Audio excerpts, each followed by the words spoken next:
my Talk family, and welcome to another episode of Talk the Talk with me, Desh Palay Bechin. So today I have the pleasure of hosting the founder and CEO of the Basadi Automotive Group, Josephine Malakoane. Did I get that right? Yes, you did. Thank you.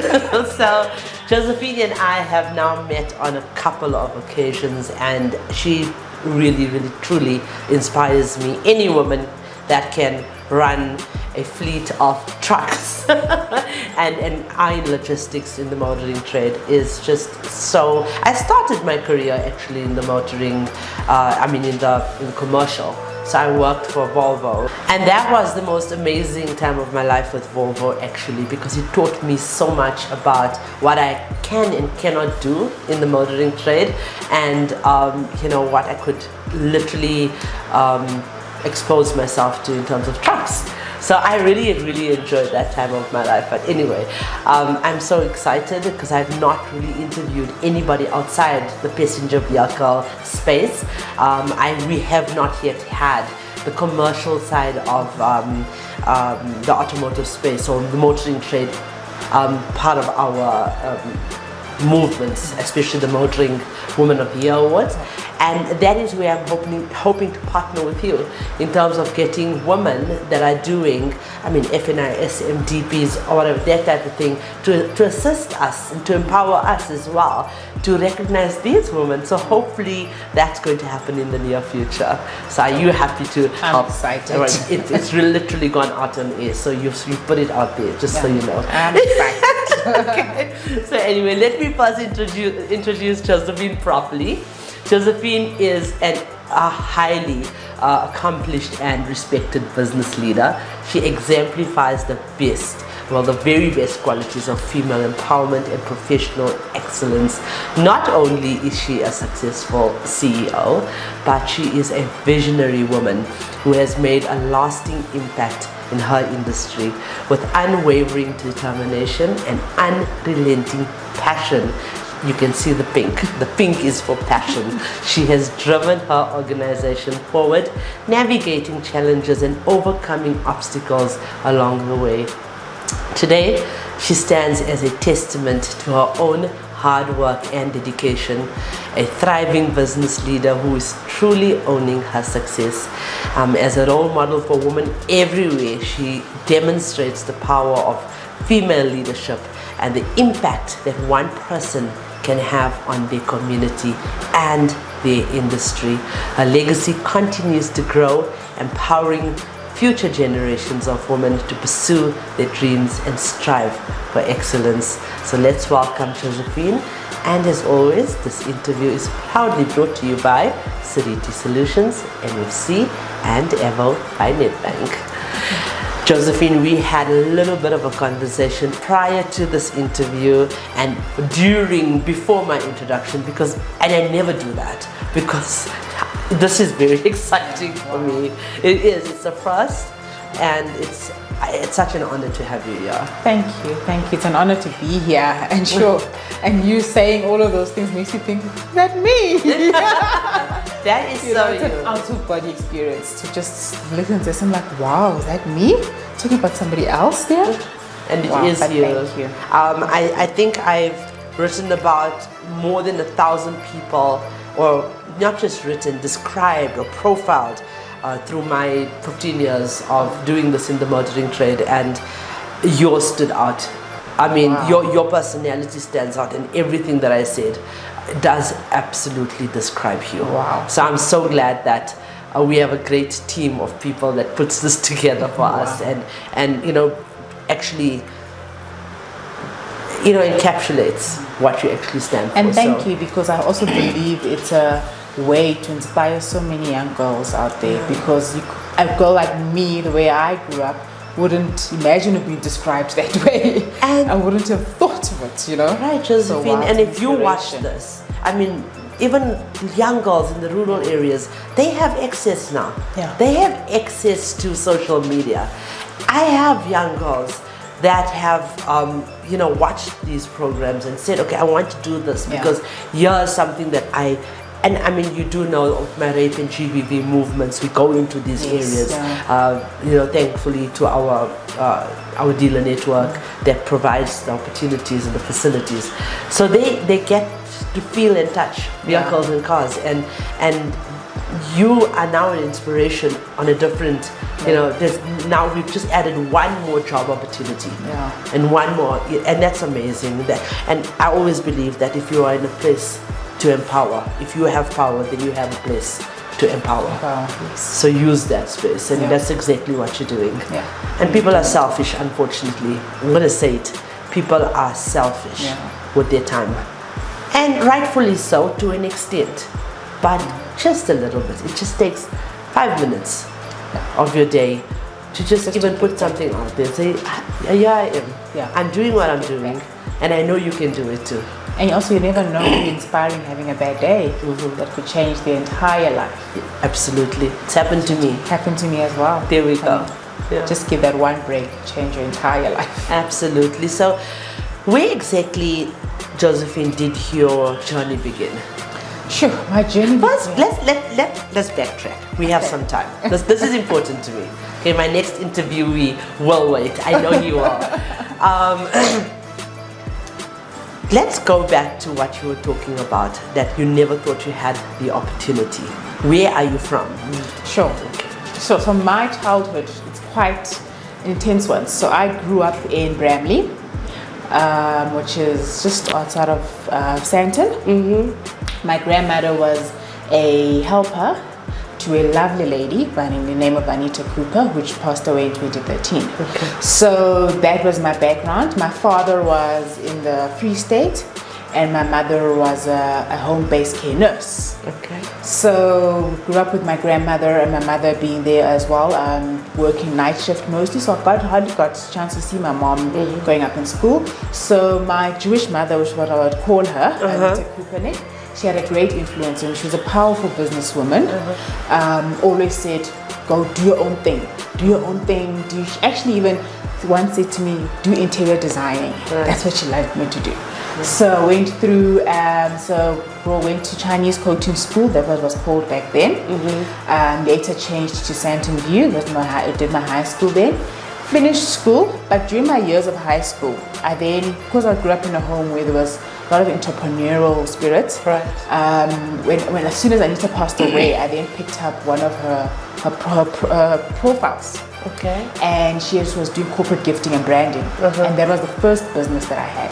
Corporate gifting and branding. Because back then it was called Josie Promotions. Wow, I love it. So I did corporate gifting and branding. Still in high school, I think it was in grade 11 when I started it. Did corporate gifting and branding, learning my ways. Eventually learned to register the business, need to get it right, and all of that. Finished school. Went through to do my degree in business, because that's what I wanted to do. But I always knew I wanted to be an entrepreneur, but the funds were not always there and accessible. And I find a lot of young ladies want to go into business, but the funds are not always there and accessible for them to start. And I always have a conversation, I always have a debate, like, you don't need the funds to start, you just need to get on and do it. You just need to put one foot in front of the other and get on and do it. And I finished my degree. While finishing my degree, I had to get a job, because then the business wasn't doing so well, so I had to get a job. And then my first job was at Equestria Fleet Management, where I was doing fleet management, data capturing, and I grew into the business. The training there, some of the mentors that I met in that business, some of the powerful females that I met in the business that helped us to grow. And that's how I got into vehicles, but remember, you grew up in a family where there is no cars. So to be going to say, I'm going to drive a truck, like, the audacity, so I mean, I've been. How could you? How could you? Really? Let alone have been in a position where you can look at new cars, be in rooms with decision making, sitting in the room and be discussing these new vehicles coming into the country, what's happening.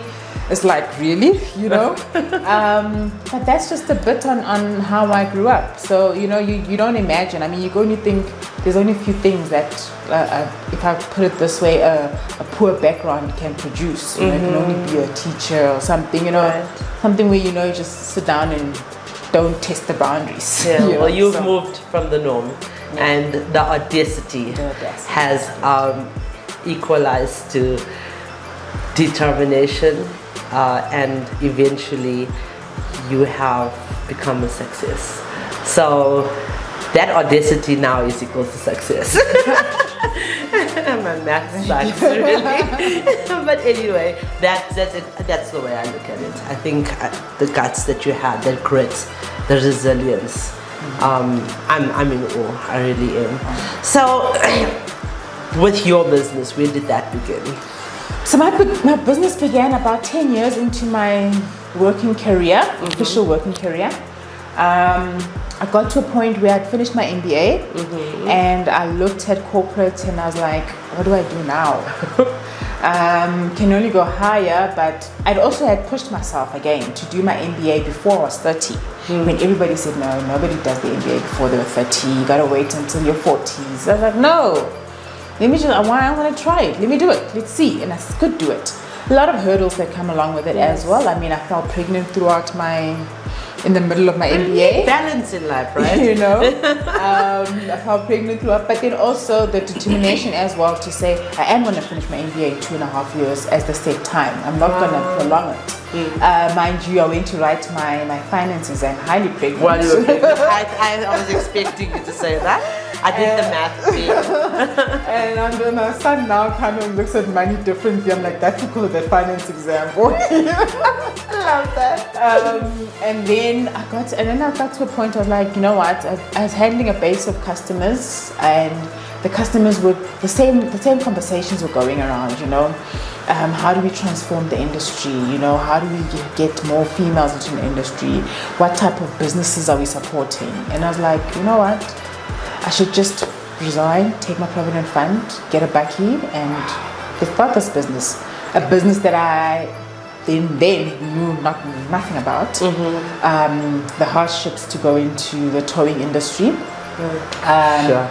It was quite difficult, but also you have the support and the team and the support and the people that God brings into your life that also help me the journey. Yes. My wonderful partner, my husband now, but then was not my husband yet, who has been with me throughout the journey. You know, it's been a one journey where you know, in towing you get to tow, and the big men that are standing there are like, girl, and you're in your pink suit. And I'm in a pink suit. Yeah, what you gonna do, you know? But having I'm gonna tell you. I'm the person that's here to tell you, sir. And having a partner that's there to support you and be able to get you to stand those grounds. Is your husband a big guy? No, he's not. Mine too. My husband is very tiny compared to me. But also, he's big in terms of his brain. Yes. You know? Absolutely. And he's people's person. Absolutely. And the way he converses with people, and the way he has a connection with people, something on a different level. Okay, I can't say that about my husband. All I can say is that he has a connection with me. Okay, and he tolerates, understands, and supports. And it takes a lot to tolerate us. Poor guy. It takes a lot to tolerate us. So in terms of, tell me a little bit more about the group.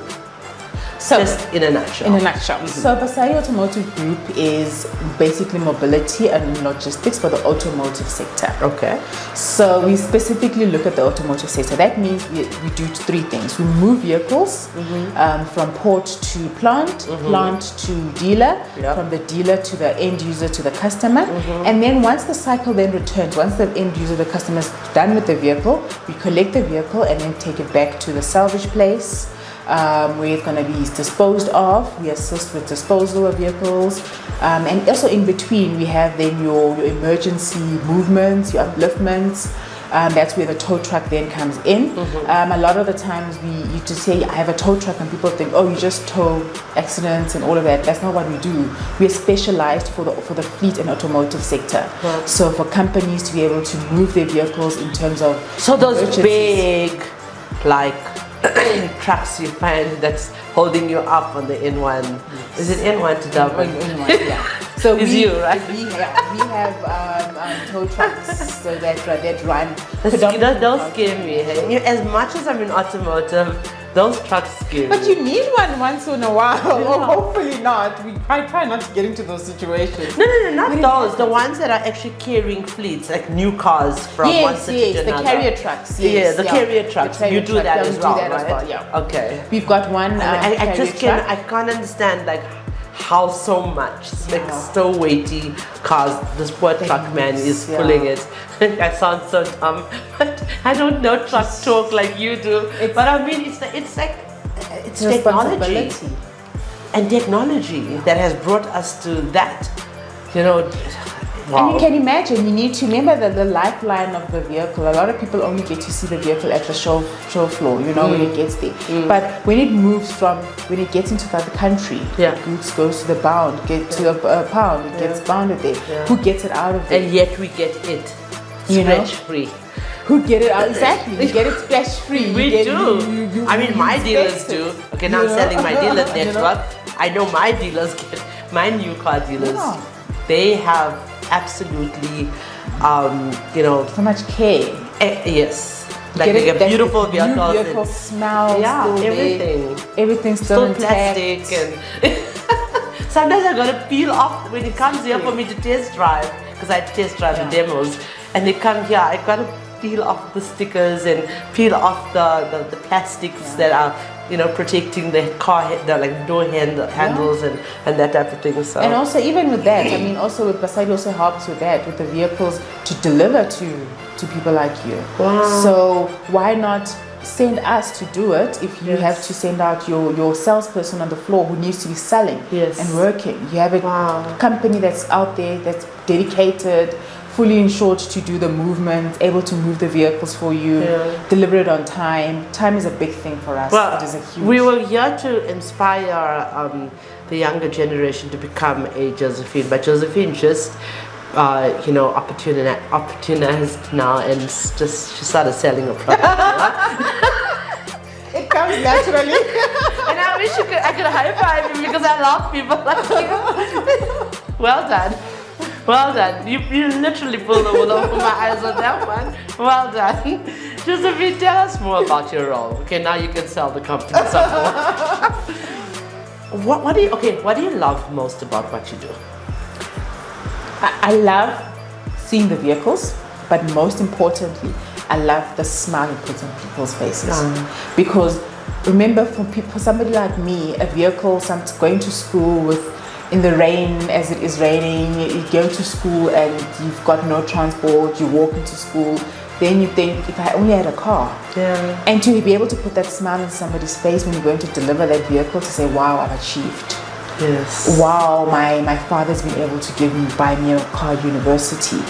Being able to get somebody off the side of the road, an old lady off the side of the road because they were stuck because of a simple thing, a clutch or something, be able to get them back home and safe. Yes.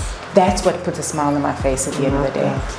And also being able to empower and inspire the young people that are in the business to be able, when you see the team that we employ and we're trying to empower, when you see them going and they're meeting these new vehicles and they're so fascinated with them, and sometimes because you're in the industry, it gets a bit like normal, it's a new car, it's a new release, I've seen it before, Not for me. But Not for me.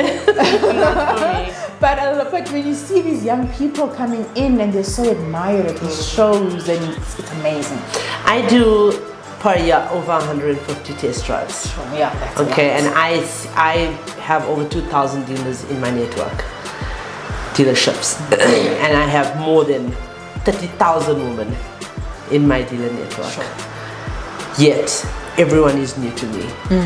Every person, even if I see them for the second time, it's like, okay, my memory is also a bit bad after you see so many women, but I have the same passion for every person that I see.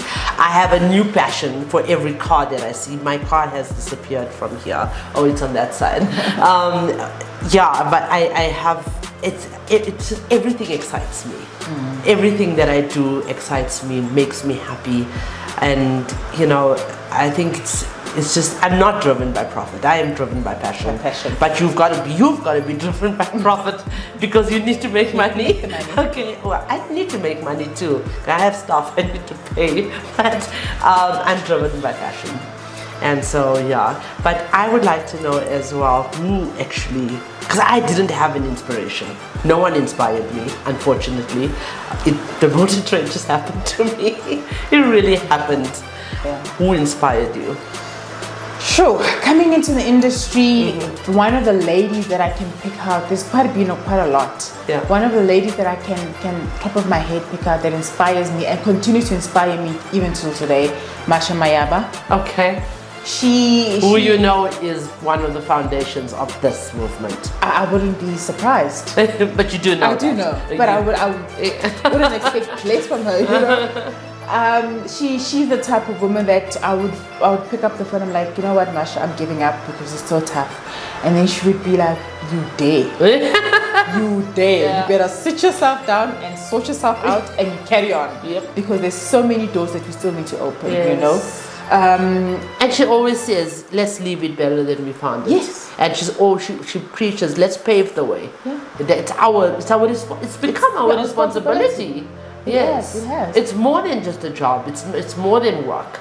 It's more than obligation. It's our responsibility. It is. It's our duty. For me, it's my purpose. You have to. And also what she also once told me is that until you get to that point when you can say, Mama, I made it, you can't give up. You gotta keep going.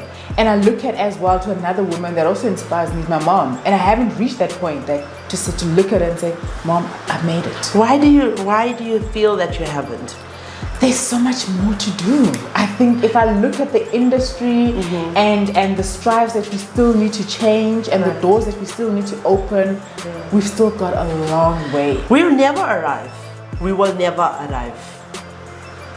We need to understand that we will never arrive. So why not give ourselves that tap or that pat on the back? Yeah. It's so important to celebrate your little accomplishments and achievements along the way. Also, because you never expect for that day where you're expecting to say, I've arrived. Because I will tell you from personal experiences, I became the first African woman that represented in Vegas for the Women's Symposium, and I'm going this year for the second time. Sure, congratulations. Still the only African woman. Sure. Thank you. Congratulations. And I thought that was the pinnacle. And I thought that, okay, I did not even anticipate this. I became the first woman to own a platform like this. First woman in the world to have an automotive motoring awards in the world. Yeah. Magazine, automotive podcast, talk show, everything that I never even wanted to achieve, but dreamed I would achieve. I'd never worked towards it. It happened to me. The universe aligned in certain ways and I fell into these positions, but I still don't feel like I arrived. Sure. I will never arrive, because the moment you feel you arrive is the moment that you are saying, I'm done. Yeah. I'm done, and there's no more people that I can help, and that is so far from the truth. As long as you're living and breathing, there's always gap. There's you always. So don't wait for that moment. Yeah. Go and tell your mom, Mama, I made it. But now she can hear the podcast. Yeah. I tell you. So Mama, she's made it. She's made it, and she's gonna make it some more. Josephine, back to inspiring younger women.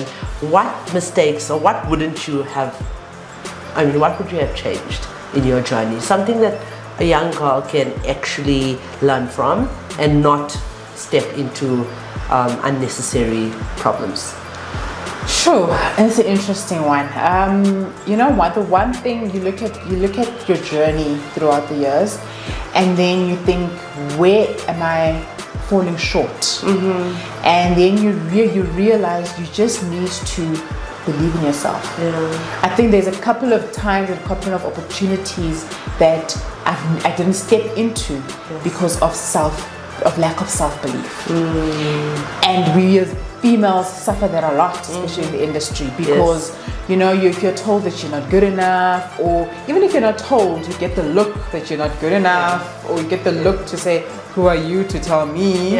You know, and you end up feeling self-worthless, and then you don't jump on those opportunities because you feel maybe I'm just not good enough yet, or maybe I'm just not. But you just got to believe that you are, and take each and every opportunity that comes through. Absolutely. And you were at the awards last year, the Motoring Woman of the Year Awards. Beautiful. Firstly, I just told you that I am going to award you this year because I think you deserve the recognition. I think young women that will see, okay, that you have achieved so much will want to follow in your footsteps. It's a huge platform to reach many future Josephines. So, how did you feel, and how are you feeling now that you are going to be on the stage receiving an award? It's nerve-wracking, and it's an honor. It's an honor, you know. Even like now, just speaking about, you know, sometimes you go through the question is, am I worthy of it? Wow, you know. But I just really want so many other women that go up on that stage. And being at the awards last year, seeing all those beautiful women that you had there. And those dresses, right? And those dresses. and just their characters. And they're so powerful. I sat near Liesel, I think her name is Liesel. The petite, Seriti, yeah, she's the MD, yes. Amazing woman. And you know, and she was sitting amongst those great women in the room. It's amazing. Only you're like, really? I don't get to sit amongst them because I'm backstage. So that is why when I have someone in studio that has been at an event, I'm like, please tell me, what does it feel like? Especially if someone has received an award. I don't know what it feels like to get an award in the automotive space. I have not gotten an award. Hint, I have not. Maybe logistics will give me an award one day. Actually, just give me an idea. But yeah, it's absolutely amazing, and that is why I can't wait for this year until you get your award. Yeah, I'm so excited. I mean, the women that are there supporting each other in the group, the conversations that happen after that, you have no idea. There's something you said now that just resonates as well. You said, like, have I achieved? Like, what have I done to deserve this? Do I deserve this? I just want to, it's not a spiritual process. He's a spiritual man, I think, but he's a mystique, and I follow him, he's a guru. And his name is Sadhguru, and he says that everything you achieve and everything you have now, you need to realize that you're on the prophet's side because you came here with absolutely nothing. So, yes, you have achieved. And every time I question, Desh, what really have you done for women out there? And I know what I've done, but sometimes you get into the space, especially after, you know, counseling a GBV or rape victim, and you lose the person, they die. And then I ask myself, it's very depressing for me. You know, what have you done? You know, and then I think to myself, okay, I'm still breathing. I can help the next person.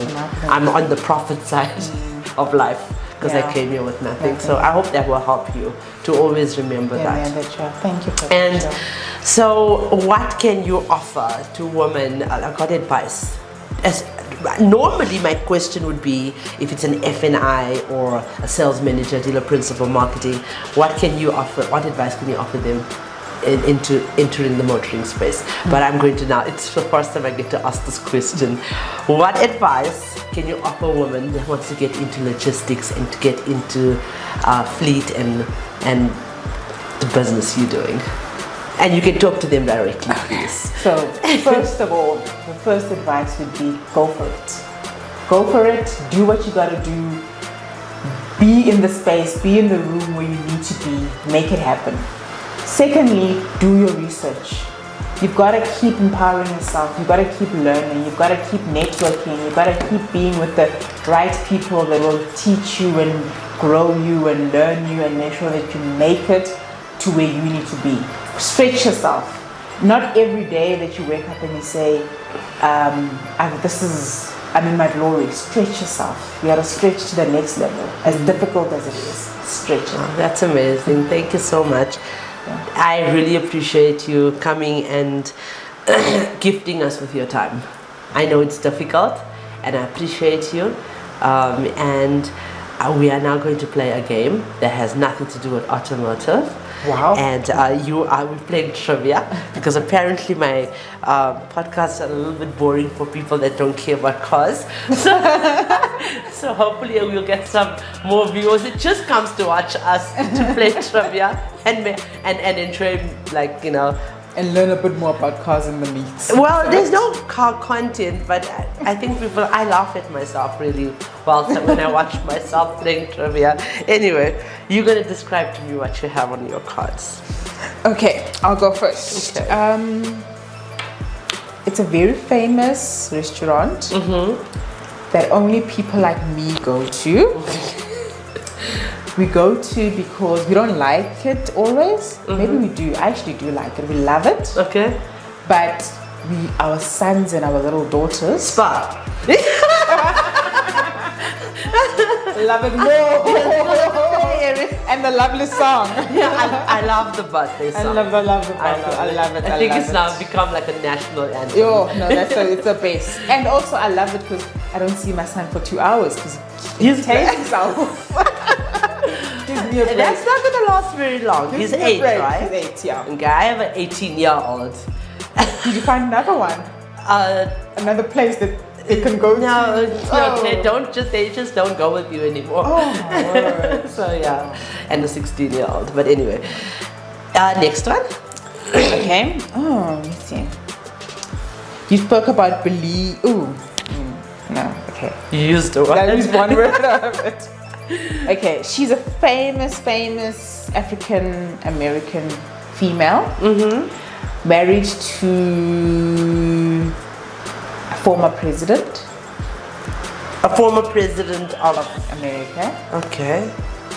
African female, married to a former. It's not Obama, right? Obama's wife, Michelle Obama. Okay. Because I don't know any African female that married any of the non-black presidents. So yeah, that's the only one. Okay, one more. I'm enjoying this. You're doing this well. You're making me sound so clever.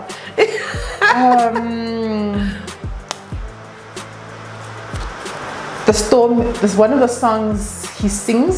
Storm. The storm is over. The storm is over. The storm is over? Yeah. Old singer. Must be. This cards are old. Yeah, not too old, not too young. I don't know. I'm not good with music. You can give me Bollywood music and I'll tell you. Was in the news the past few years for a scandal. R. Kelly. No way. Oh my gosh, okay. Should we even be mentioning his name on this show? But anyway, okay, let me do. Okay, it is an English country. A city. I mean, London? Yeah. Is it a city, country? Oh my god, I've been there, I don't even know. Okay, you said London, right? Okay, it's a garage, a petrol station. It's one of our big ones. Shell? No. BP? Yeah, I was gonna sing the song for you. Remember back in the day? I can't sing. Okay, I just told you earlier on that I've been there. It's Venice? No, you talked about the presidents. That's the place. USA? Yes. Okay, so the United States. I'm gonna accept that. Okay, when we were very young, we used to watch this on TV. They would like rescue ambulance. 911. Yes, exactly that. Okay, we clean that. We clean. It's one of our detergent brands. Handy Andy? Oh my god, we can go on forever like this. We need to cut now. Josephine, thank you so much. Thanks for your time. I love you. Thank you for having me here, and thank you for the honor of being in your space, of being in your network. Thank you for what you do for the ladies out there and for the ladies within that group, and boosting our confidence and helping us to carry on and pushing those boundaries. And thank you for being you. Thank you. It makes a huge difference for us. Thank you for being you. Thank you. Means a lot to me. Really appreciate it. Appreciate it. I'm coming to the commercial space soon. Watch this space. I'm coming. So thank you, viewers. Thank you so much for all your support on all our platforms. We really appreciate your engagement and your interaction on our social media. Our efforts aim to uplift women and promote diversity within the automotive industry. You have within you the power to create, to innovate, and to lead. Becoming a businesswoman is not just about achieving success. It's about embracing your potential, challenging yourself, and making a meaningful impact. You are capable of greatness. The business world needs more women who are driven, passionate, and committed to making a difference. Don't be afraid to take the leap, to pursue your dreams, and to push beyond your limits, just like Josephine did. You will face challenges amongst challenges, and I know this from experience, but you will also discover strengths and things about yourself you never knew you had. So remember, every successful businesswoman started somewhere. She started in Bramley. So like this, she started with an idea, a vision, and a determination to succeed, and you can do the same. So go ahead and take that first step and believe in yourself. Your abilities and your potential is something that you have to believe in. You got this. Own it, embrace it, and make it happen. And with that, I would like to remind you that the question should never be who's going to let me. It should always be who's going to stop me.